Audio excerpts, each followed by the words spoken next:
Hi, this is Real World Audio, and this episode is a little bit of a heads up of what you are going to expect for the next couple of videos, which will come out during the next couple of weeks.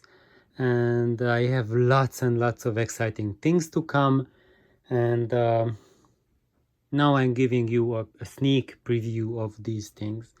One of them is about I'm showing you the turntable and record on it, and as you see, there's a light and there's another light, plus there's also some normal lights shining on it. So this is something truly exciting that I'm going to share about actually seeing your equipment, seeing your record, being able to see your cartridge, your stylus, and the condition your record is totally life-changing.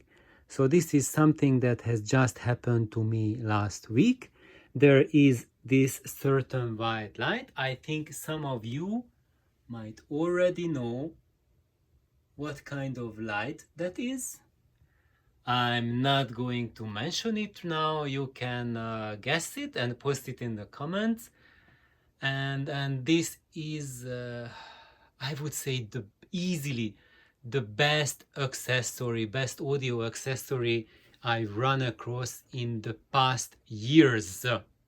The emphasis on the z at the end of the year, z, because I never expected it that a light can make so much of a difference.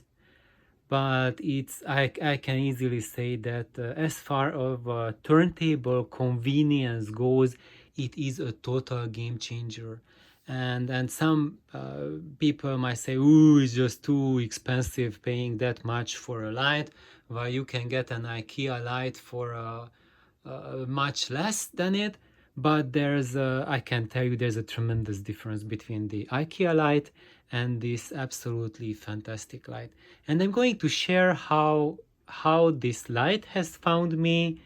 It came to me through my channel, through one of my subscribers, Robert Khan, who's been a fantastic subscriber, and he's really into audio, and we just started chatting through the comments, and it turned out that he's making audio accessories, and I asked him what kind, and he to my great surprise, he sent me one, and he did not ask me to review it.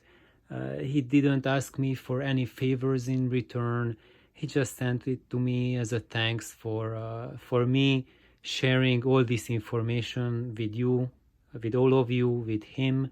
And I got really excited when I got it and tried it out, because it made a difference that honestly I did not expect. And I've been just blaming my eyes for my eyes getting worse and worse. It's an aging process, but these lights just did something absolutely momentous. And I'm going to spend several videos just talking about the importance of lights when it comes to turntables. And with that, I want to announce something truly exciting, is that I'm going to make a series on turntable care, on record care, and how to care for your record collection.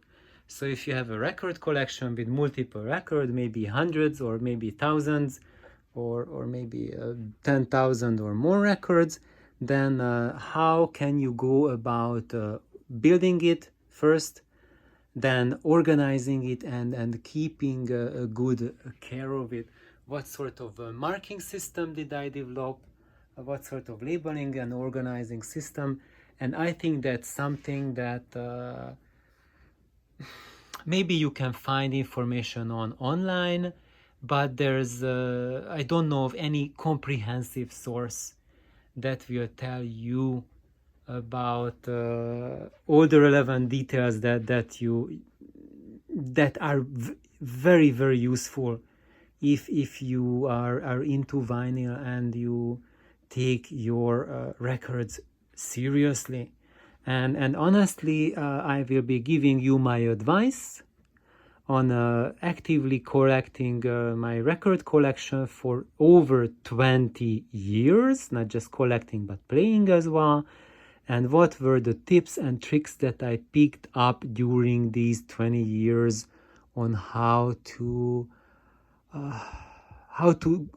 take better care of my records, and how to clean your records, how to clean your stylus, how to keep your tone arm in a good working condition, how to manage your turntable, how to manage your phono stage, and all of these things.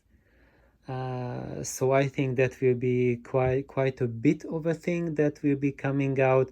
I think it will take probably like at least 20 video episodes or more to go through just the backbone of what I can suggest about how to take care of your record collection.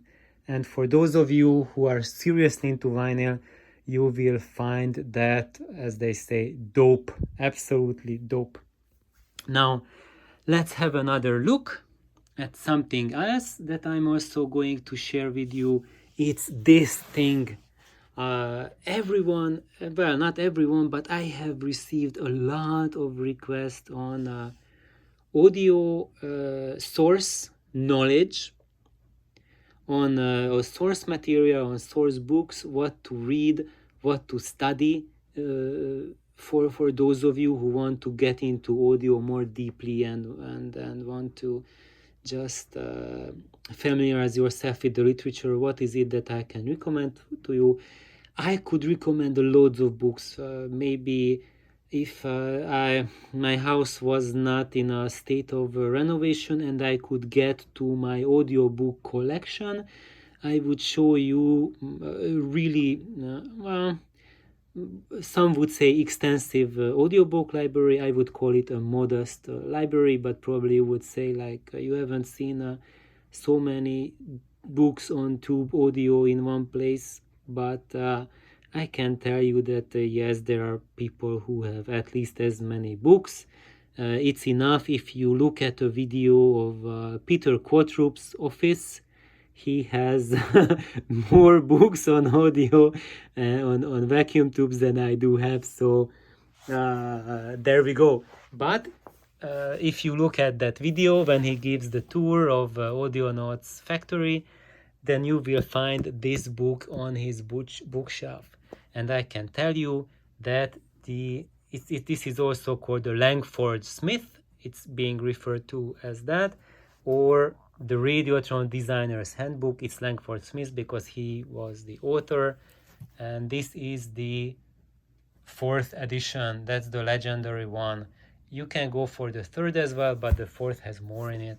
And I have already given this book as a recommendation multiple times on my channel because people keep asking me again and again.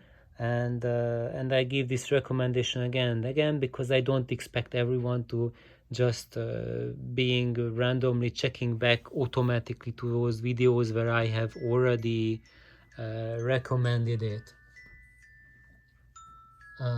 So that's my timer I set for making my videos shorter. So anyway, I wrap it up in a few minutes.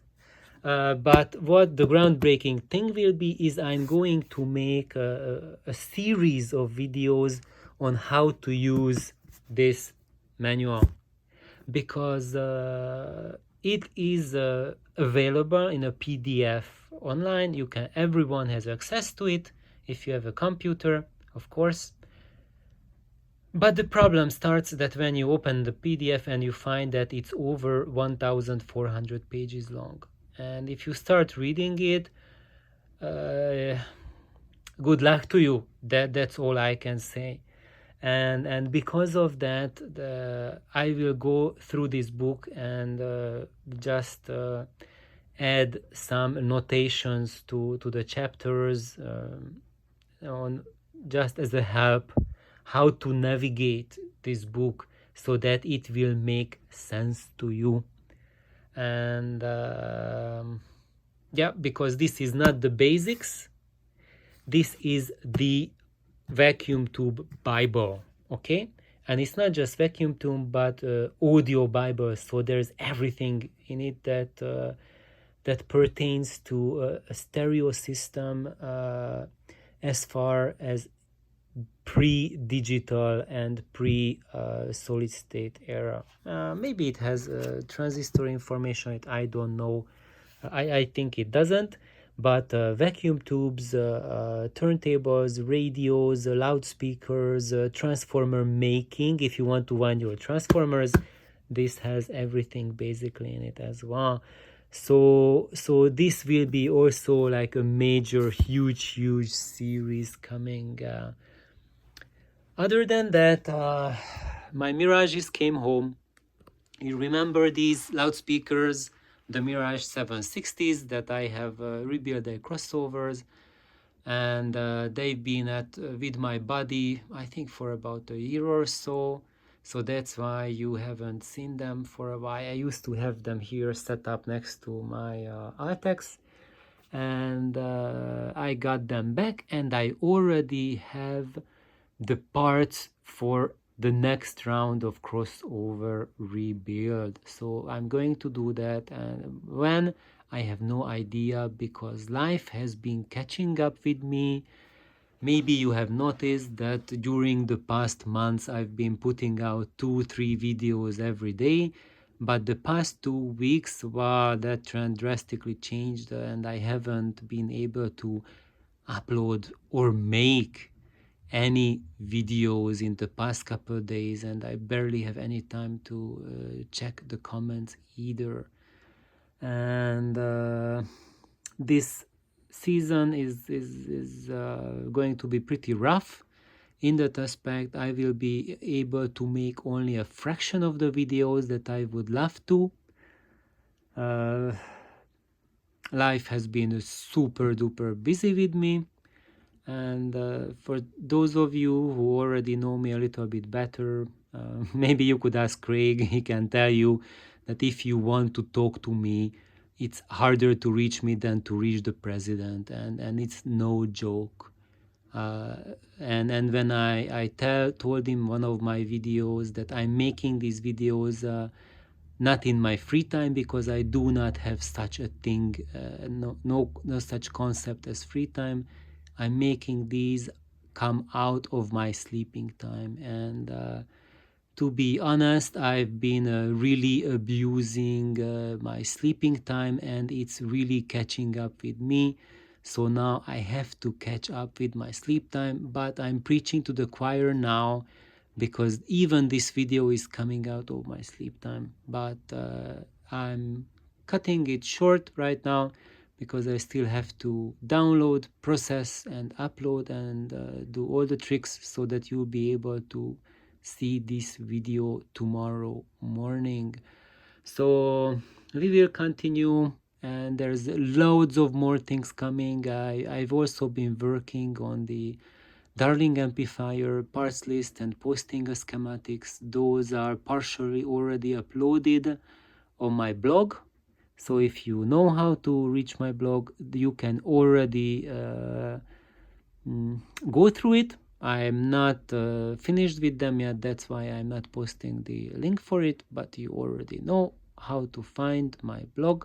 Then you can already find the Pure Darling schematics uploaded there, or I would say the majority of the schematics, because the filament wiring is not done yet. So that's just the input section, output section, and power supply, which is done.